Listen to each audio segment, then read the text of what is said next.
তো এটা হচ্ছে আমাদের ডে 3। চলো স্টার্ট করতে हैं। দেখলি আমাদের রুম ট্যুরটা। এবার দেখাই আমরা রেডি। ও রেডি হয়ে নিচে গেছে, আমি রেডি। এখন বাজে হলো গিয়ে 6টা প্রায়। তো এখন আমরা বেরোবো গুরুদম্বার লেকের উদ্দেশ্যে। তো চলো দেখা যাক যেতে যেতে কতটা কি ভিউ দেখাতে পারি তোমাদের। আর ডে 3তে তোমাদের স্বাগতম। তো আমরা বেরোবো, প্রচণ্ড ঠান্ডা।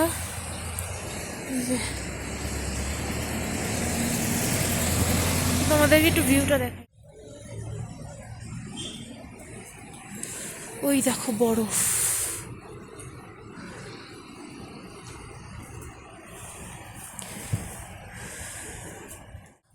দেখা হচ্ছে, সঙ্গে থাকো। তো দেখো কি সুন্দর ওয়েদার, মানে সুন্দর ঠিক বলবো না, মেঘ এগুলো পুরোটাই তোমরা যেটা দেখছো এটা কোনো কুয়াশা না, এটা পুরোটাই মেঘ। তো সারাটা দিন এরকম মেঘ থাকে, যত উপরে উঠি তত ধীরে ধীরে মেঘটা হালকা হালকা করে কমতে থাকে। তো চলো দেখা যাক আমরা কিভাবে যাই। তো তোমাদের সাথে শেয়ার করছি আমাদের যাওয়ার জার্নিটা। তো সঙ্গে থাকো। তো আমরা এখন চলেছি আমাদের হোটেল হিমালয়ান স্তূপা থেকে গুরুদম্বারের পথে। ঠিক আছে, তো তোমরা সবাই ভালোভাবেই জানো 2023-এর যে south Lhonak lake glacier burst যেটা হয়েছিল, মানে ক্লাউড বাস্ট যেটা বলে, যে 2013-তে কেদারনাথে হয়েছিল, ওইটা সেম সিকিমে হয়েছিল 2023-এ। ওটা হওয়ার পরে মানে নর্থ সিকিমের এই সাউথ লোনাক লেকটা হচ্ছে কালাপাত্থার রুটটাতে পড়ে। ঠিক আছে, সেটা তোমরা গুরুদম্বার যখন আমরা ঢুকবো সেই রোডটাতে তোমরা দেখতে পাবে। আর এই লাচেন লাচুং দুটো পার্ট উত্তর সিকিমে, লাচেন লাচুং দুটোই হলো মাঙ্গান জেলার মধ্যে অবস্থিত। যেই মাঙ্গান সব থেকে বেশি এফেক্টেড হয়েছিল 2023-এর ফ্লাডে, এবং সেই জন্য এখন উত্তর সিকিমে লাচেন লাচুং যেতে অনেক অতিরিক্ত পথ ঘুরে যেতে হয়, সেটা তোমরা আগের ব্লগেই দেখেছো। তো তোমরা দেখতে থাকো এবং দেখতে পাচ্ছ যে গুরুদম্বার যেতে যে রাস্তাটা, সে রাস্তাটা আগের মতো নেই, যথেষ্ট এফেক্টেড হয়েছে 2023-এর ফ্লাডে। এবং যত এগোবো তত দেখতে থাকবে যে কতটা এফেক্টেড হয়েছে, এই ব্লগেই তোমরা দেখতে থাকবে। লাচেন নদীকে সঙ্গে করে আমরা পবিত্র গুরুদম্বারের পথে এগিয়ে চলেছি, দেখতে থাকো। তো আমরা এবার ধীরে ধীরে এগিয়ে যাচ্ছি আমাদের পবিত্র স্থান, খুবই পবিত্র একটা স্থান গুরুদম্বার লেকের দিকে। তো তার আগে তোমাদের রাস্তাগুলো তো তোমরা দেখছোই। রাস্তা খুব যে ভালো বা খুব যে খারাপ তা নয়, আসল কথা হলো গিয়ে পুরোটাই ওই ফ্লাডের পরেই রাস্তাঘাট সমস্ত কিছু নষ্ট হয়ে যায়, এবং যেই জায়গা হয়ে আমাদের যেতে হতো সেই জায়গাটাও বন্ধ হয়ে যায়। অর্থাৎ সেই কারণে আমাদের অনেকটা ঘুরে আমাদের গুরুদম্বার লেকে পৌঁছাতে হয়। তো রাস্তাটা যে খুব যে খারাপ তো তোমরা জানোই, বললামই কেন হয়। তো আমরা যত ধীরে ধীরে উপরে উঠছি তত আমাদের সবুজ যে পাহাড় সেটা ধীরে ধীরে কমতে শুরু করলো। তো এইবার তোমাদেরকে দেখাই সেই জায়গাটা। অর্থাৎ এটা হলো প্রথম অংশ, ধরতে গেলে হয়তো 100-এর মধ্যে 1%ও এটা নয় যে ফ্লাডে যে ধ্বংসটা হয়েছিল। তো তোমরা যে সরু নদীটা দেখছো ওটা হলো লাচেন নদী। এটা হলো সেই লাচেন নদী। লাচেন থেকে লাচেন নদী, লাচুং থেকে লাচুং নদী, এই দুটো নদী চুংথাম তোমাদেরকে পরে দেখাবো। ওই চুংথামে গিয়ে তো দেখো তোমাদের সাথে গল্প করতে করতে আমরা কতটা এগিয়ে গেলাম। তো আরও তোমাদের সাথে শেয়ার করছি, আরও অনেক ঘটনা তোমাদের সাথে শেয়ার করব। তো সঙ্গে থাকো। আর আমি একাই যে শুধু বলবো তা নয়, তোমাদের দাদাও বলবে। তো তোমরা একটু রাস্তাটাও একটু দেখো এবং আমাদের গল্পও শোনো, এবং দেখো প্রকৃতির মানে কি বলবো, অসাধারণ সুন্দর যে প্রকৃতি। আমরা ছোট থেকে পড়ে এসেছি পাহাড় হলো আমাদের রানী, প্রকৃতির রানী। তো সেই রানীকে আমরা দেখতে দেখতে এগিয়ে চলেছি গুরুদম্বারের উদ্দেশ্যে। তো তোমরা দেখছো যে তোমাদের কতটা জুম করে বা কতটা কাছ থেকে তোমাদেরকে আমরা এই লাচেন নদীটা দেখাচ্ছি। এটা জুমও করা হয়েছিল, আবার কিছুটা অনেকটা কাছেই আমরা চলে এসেছিলাম, তো সেই জন্যই আমরা দেখাতে পারছি এত সুন্দরভাবে। এবং তোমরা কি লক্ষ্য করেছো যে আমরা বরফের পাহাড়ে কিন্তু উঠে গেছি, একটু একটু বরফ কিন্তু দেখা যাচ্ছে আমাদের সাথে। তোমরা দেখতে পাচ্ছ আমরা যত মানে ওপরের দিকে উঠছে তত বরফের পরিমাণ বাড়ছে এবং পাহাড়ে সবুজের পরিমাণ কমছে। এবং তুমি দেখো উদ্ভিদের যে বৈশিষ্ট্য, চারিত্রিক বৈশিষ্ট্য, সেটাও কিন্তু আস্তে আস্তে পরিবর্তন হচ্ছে। আমরা যে পাইন গাছের ঘন বন দেখি সেটা কিন্তু আস্তে আস্তে কমতে চলেছে এবং গুল্ম জাতীয় উদ্ভিদে এটা ভরে যাচ্ছে। তার কারণ ওপর দিকে যত উঠছি অক্সিজেনের লেভেল তত কমছে, তত সবুজের পরিমাণ কমছে।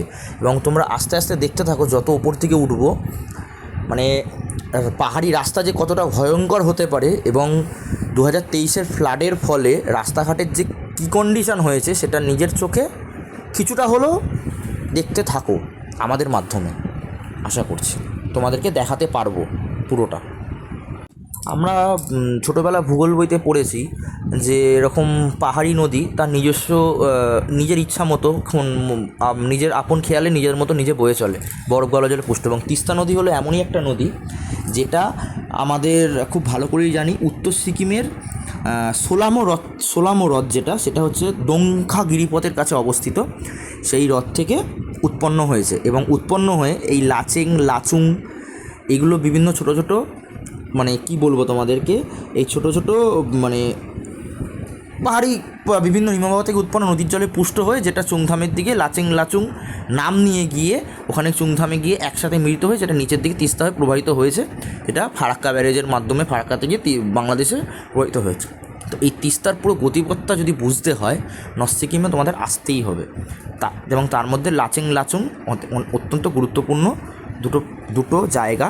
তার মধ্যে আমরা এখন লাচেং হয়ে গুরুদংমারের দিকে এগিয়ে চলেছি। যে গুরুদংমারের কিন্তু অনেক গুরুত্ব রয়েছে, সেটা তোমাদেরকে বোঝাবো। কেন বাবা?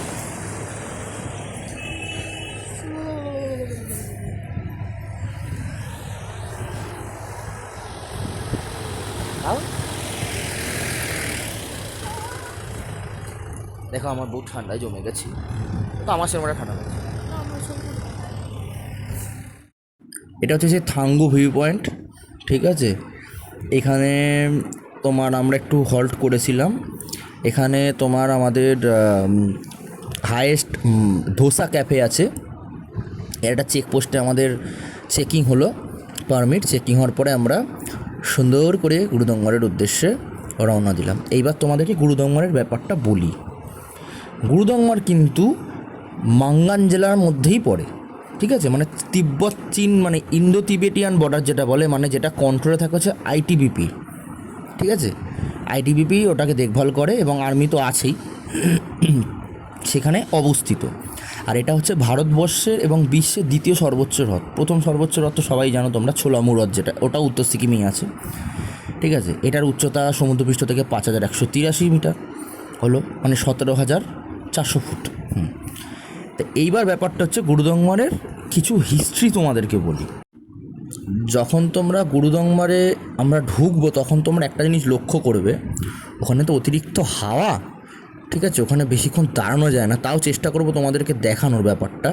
ঠিক সেই জন্য আগে থেকে বলি, তোমরা দেখবে একটা এরিয়াতে মানে গুরুদংমার লেকের একটা পোর্শানে বরফ রয়েছে, একটা পোর্শানে কিন্তু বরফ জমে না, ঠিক আছে। এটার মধ্যে একটা মিস্ট্রি রয়েছে, সেটা তোমাদেরকে বলছি।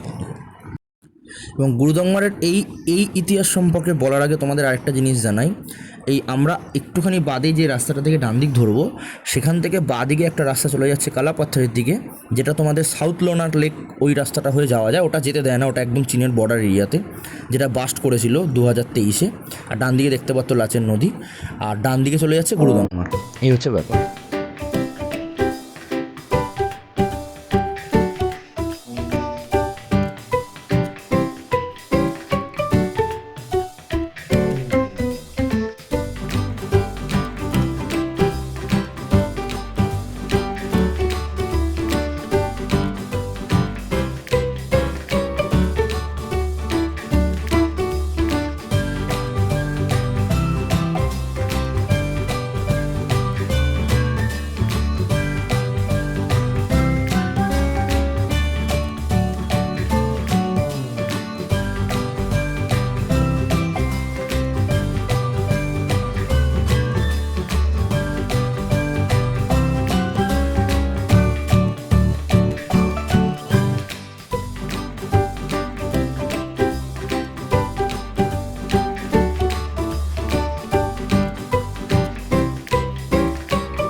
বৌদ্ধরা বিশ্বাস করেন যে এই হ্রদ পরিদর্শন করেছিলেন বৌদ্ধ মহাগুরু পদ্মসম্ভব, এবং কিংবদন্তি অনুসারে গুরু পদ্মসম্ভব তিব্বত থেকে ফেরার পথে দর্জি নাইমান নামে এক পবিত্র হ্রদ স্থান থেকে এই হ্রদটি পরিদর্শন করেছিলেন, এবং সেই সময়ে এই হ্রদের সৌন্দর্য একই রকম থাকলেও সারা বছর বরফ জমে থাকতো। এর ফলে স্থানীয়দের জলের জন্য কিন্তু বেশ সমস্যার সম্মুখীন হতে হতো। জলকষ্ট সমাধানে তারা গুরু পদ্মসম্ভবের কাছে আবেদন করেছিলেন। তখন নাকি গুরু পদ্মসম্ভব হ্রদের একটি ছোট অংশ স্পর্শ করেছিলেন, এবং কিংবদন্তি অনুসারে এই হ্রদের এই যে ছোট অংশটি স্পর্শ করেছিলেন ওই জায়গাটা কখনো হিমায়িত হয়নি। তোমরা সেটা ভালোভাবেই দেখতে পাচ্ছ জলে। এর ফলে স্থানীয়দের জলকষ্ট মেটে এবং সেই থেকে এই হ্রদটি পবিত্র মর্যাদা লাভ করে এবং বৌদ্ধদের তীর্থযাত্রার জন্য গুরুত্বপূর্ণ স্থান হয়ে থাকে। একটু করো। এখানে এসে তোমাদের দাদা নিজেকে শাহরুখ খান মনে করছে, অর্থাৎ প্রকৃতির মাঝখানে হারিয়ে গেছে। তো দেখো, আমি প্রচণ্ড শীতে কাবু হয়ে গেছি, কারণ আমার শরীর অনেকটা খারাপ লাগছিল। প্রথমেই কষ্ট হচ্ছিল, ব্রিথিং প্রবলেম, এবং এত হাওয়া দিচ্ছিল যে আমি ঠিকঠাকভাবে দাঁড়াতে পারছিলাম না। তো আমি খুব তাড়াতাড়ি গাড়িতে উঠে বসেছিলাম, আর ওই সমস্ত ভিডিও ফটো সব কিছু তোলে। তো তোমাদের সাথে ও সবটাই শেয়ার করবে, তো দেখতে থাকো। আবার বৌদ্ধদের মতো শিখদের কাছেও পবিত্র গুরুদাম্মর। কীরকম? শিখ ও বৌদ্ধ উভয় ধর্মাবলম্বীদের কাছে এই হ্রদ অত্যন্ত পবিত্র। শিখদের বিশ্বাস এই হ্রদটি পরিদর্শন করেছিলেন স্বয়ং গুরু নানক। তার আশীর্বাদধন্য স্থান তাই অত্যন্ত পবিত্র। এই বিশ্বাসের কারণে 1997-98 সালে ভারতীয় সেনাবাহিনীর শিখ রেজিমেন্ট এই স্থানে একটি গুরুদ্বার তৈরি করেছিলেন, কিন্তু তা স্থানীয় বৌদ্ধদের পছন্দ হয়নি।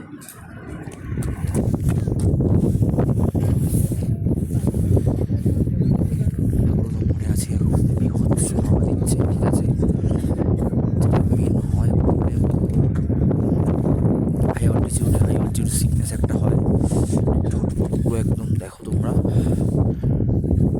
হয়ে গেছে, কথা বলা খুব চাপ হয়ে যাচ্ছে। তারপরেও আমি ভিউয়ার্সদের জন্য করছি ভিডিওটা, ঠিক আছে? এদিকে ম্যাডামকে দেখাচ্ছি, ম্যাডাম ভিডিও করে নিচে গিয়ে বসে পড়েছে। একটু হাই করে দাও ম্যাডাম, সুন্দর করে। ম্যাডাম ইয়েতি হয়ে গেছে, বিখ্যাত ইয়েতি। এই আমাদের ড্রাইভার দাদা, থোড়া হাই কাট দিয়েছে। আমরা গুরুদম্মার থেকে বেরিয়ে এসেছি এবং বেরিয়ে তোমাদেরকে আরও কিছু ইনফরমেশান দিতে চাই গুরুদম্মার ব্যাপারে। তোমাদেরকে তো বললাম শিখদের ওই বিশ্বাসের ওই যে কথা, যেটার জন্য যে স্বয়ং গুরু নানক এই হ্রদ পরিদর্শন করেছিলেন, তার জন্য সেই বিশ্বাসের উপর ভর করে 1997 এবং 98 সালে ভারতীয় সেনাবাহিনী শিখ রেজিমেন্ট এই স্থানে একটি গুরুদ্বার তৈরি করেছিলেন। তা বৌদ্ধরা পছন্দ করেননি। তখন এই গুরুদ্বার তৈরি নির্মাণের সময় সিকিমবাসী একটু বিরোধিতা করেছিলেন, কারণ তারা একটু বুদ্ধিস্ট ঘেঁষা বলা যায়। সেই সমস্যা মেটাতে মধ্যস্থতা করে সিকিম সরকার। নামগিয়াল ইনস্টিটিউট অফ তিব্বত বিদ্যার কথা অনুযায়ী এই হ্রদকে বৌদ্ধের পবিত্র স্থান হিসেবে ঘোষণা করা হয়। অবশেষে শিখ রেজিমেন্ট দ্বারা নির্মিত ভবনটি লাচেন মঠের কাছে স্থানান্তরিত করা হয়েছিল। এবং তোমরা তো দেখলে গুরুদম্মারের সামনে অন্তত মিনিট 5-10 মিনিট কত দাঁড়াতেও পারলাম না, এতটাই হাওয়া। আসলে এতটা হাই অল্টিটিউড তো, ওখানে অক্সিজেন মাত্র 11%, ঠিক আছে? তো এবার ব্যাপারটা হচ্ছে ওখানের যে টেম্পারেচার, ওটা মানে শীতকালে -20 ডিগ্রি পর্যন্ত নেমে যায়, ঠিক আছে? তাও মানে বলতে গেলে কপাল ভালো যে আমরা যে সময় গেছি অবশ্যই ওখানে ঠান্ডা, মানে তখনও ঠান্ডা, কিন্তু এই রাস্তাটা যেহেতু ওপরে ওয়েদারটা ক্লিয়ার, সেই জন্য আমরা ভালো রকমই ভিউ পেয়েছি এবং হাওয়াটা প্রচুর পেয়েছি। কিন্তু একদম মানে বলতে গেলে ফ্রোজেন গুরুদম্মার যেটা, সেটা পাইনি। সেটা না পাই ভালো, কারণ তাহলে সেই মানে আকাশি জলের সৌন্দর্যটা দেখতে পেতাম না। সেই ব্যাপারটা যে অর্ধেক জল হিমায়িত হয় না, অর্ধেক জল হয়ে যায়, এই যে ব্যাপারটা, সেই ব্যাপারটা আমরা দেখতে পেতাম না, ঠিক আছে? যদিও দেখো বুদ্ধিস্টরা যা বিশ্বাস করে সেটা অবশ্যই তাদের কাছে বিশ্বাসী থাক, আমি সেটা ছোট করছি না, কিন্তু প্রকৃতির নিয়মের কাছে তো কেউ নয়। যখন -20 ডিগ্রি টেম্পারেচার হয়ে যায়, তখন পুরো হ্রদটাই বরফ জমে ফ্রোজেন হয়ে যায়, ঠিক আছে? তো এটাও তোমাদের জানিয়ে রাখি ইনফরমেটিভ হিসাবে। যাই হোক, তোমরা এই সৌন্দর্যটা আশা করি খুব সুন্দর উপভোগ করেছো। এবারে দেখতে থাকো আমাদের সাথে।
যে আমি গুরুদম্বায় গিয়ে অসুস্থ হয়ে পড়েছিলাম।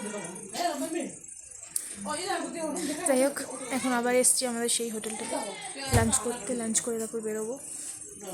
তো দেখা যাক লাঞ্চে কী থাকে, তারপর পরে কথা। আমাদের লাঞ্চ হয়ে গেছে। লাঞ্চে ছিল ডাল সেদ্ধ, একটা অমলেট আর একটা পাঁচমিশালি একটা তরকারি ছিল। তো খাওয়া দাওয়া হয়ে গেছে। এখন ও টয়লেটে গেছে, টয়লেট করে আসলে আমরা বেরোবো লাচুংয়ের উদ্দেশ্যে। চলো দেখা যাক।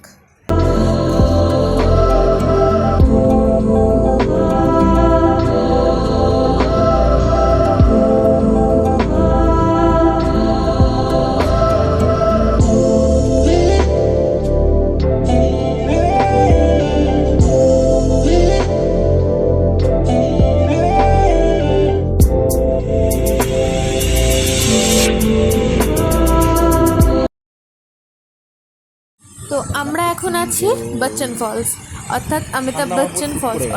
কেন জানি না নামটা দিয়েছে, নামটা যেটা দিয়ে যারা দিয়েছে একদম ঠিকঠাক নামই দিয়েছে।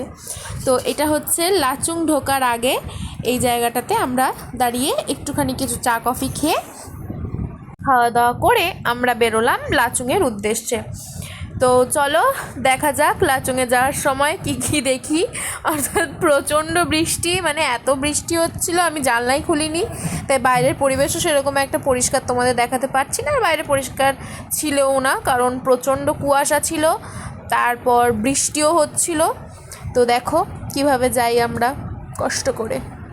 তো আমরা ঢুকে গেছি লাচুংয়ে। তো এই হচ্ছে সেই লাচুং নদী।